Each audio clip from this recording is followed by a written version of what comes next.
Bismillahirrahmanirrahim. Bismillahirrahmanirrahim. Assalamualaikum warahmatullahi wabarakatuh. Alhamdulillah, alhamdulillah, amma ba'd. Teman-teman, ketika saya mengikuti pelatihan bisnis yang dibawakan oleh salah satu pakar ekonomi syariah di Indonesia, dan beliau juga guru para pengusaha muslim. Beliau adalah Ustadz Dwi Condro PhD. Ya, materi-materi beliau sangat amat mudah dicerna, ya, gampang tapi nggak gampangan. Kemudian memberikan pencerahan, ya, amat mudah, sangat amat mudah, sekaligus memberikan pencerahan. Salah satu penjelasan yang tidak mudah difahami adalah menjelaskan tentang pentingnya akad yang benar dalam membangun perseroan atau perusahaan. Namun demikian, penjelasan itu bisa menjadi mudah jika dianalogikan dengan akad pernikahan. Oke, for example, ya. Jadi gini, sesungguhnya membangun perusahaan itu identik dengan membangun rumah tangga. Apakah yang paling penting dan paling menentukan dalam membangun rumah tangga? Tentu saja adalah akad nikahnya. Kenapa? Misalnya ada seseorang laki-laki yang menikah dengan perempuan. Kemudian hampir semua rukun nikah itu sudah terpenuhi. Ada 2 mempelai, kemudian ada wali, kemudian ada mahar, ada 2 orang saksi. Nah, namun tidak ada ijab qabul. Pertanyaannya, bagaimanakah pernikahannya? Tentu saja tidak sah alias batal. Jika laki-laki dan perempuan tersebut tetap nekat melanjutkan rumah tangganya, bagaimana konsekuensinya?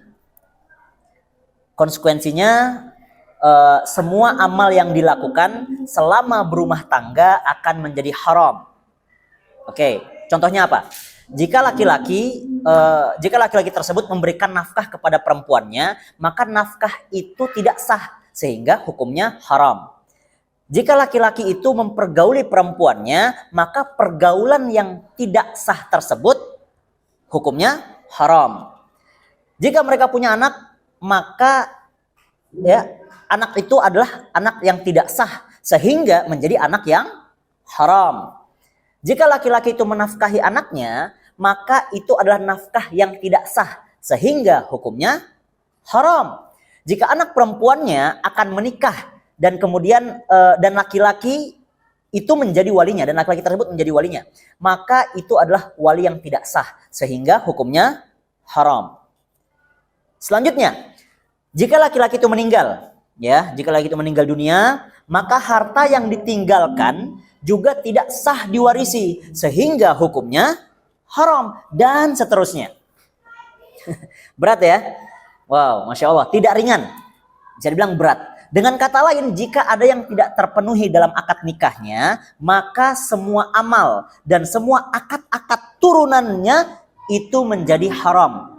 Hal itu sesuai dengan kaidah syara' yang menyebutkan idza saqatal aslu saqatal far'u. Jika gugur persoalan pokok, gugur pula persoalan cabangnya. Jika gugur persoalan inti, gugur semua bawah-bawahnya.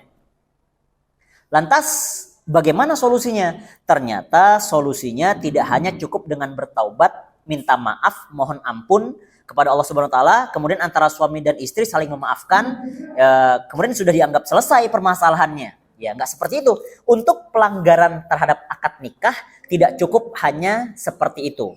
Kemudian lantas bagaimana solusinya? Laki-laki dan perempuan yang sudah terlanjur berumah tangga tersebut harus mengulang kembali akad nikahnya yang batal tersebut. Dengan apa? Dengan menyempurnakan rukun dan syaratnya. Jika akad nikahnya sudah diulang dan sudah terpenuhi, sudah diulang dan terpenuhi semuanya, rukun dan syaratnya, maka insya Allah rumah tangganya dapat dikatakan telah sah. Nah, selanjutnya mereka dapat menjalankan rumah tangganya dan semua amal-amalnya menjadi halal. Masya Allah, ya. Allahumma sholli ala Muhammad wa ali Muhammad. Yang menjadi pertanyaan kita sekarang adalah apakah hal itu juga berlaku dalam membangun perusahaan atau perseroan?